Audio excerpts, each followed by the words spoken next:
Flowers. Just speak Japanese. She's from Japanese. She just said "Totomate kudasai," which means wait a minute. Wow. Okay. You tell me to sing, right? Okay, it goes like this. Singapura or Singapura, pretty flowers bloom for you and me. Now the last word of the lyric is me, but she still haven't learned how to say me after more than 10 years. I don't know why. What's so difficult about saying that, okay?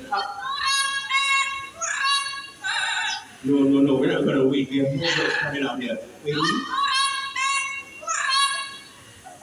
Stop reading. Okay, let's go.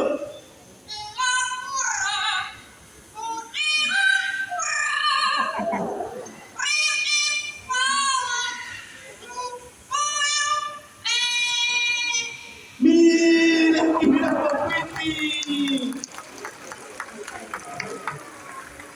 Okay, Quincy, let's go back. Say bye-bye.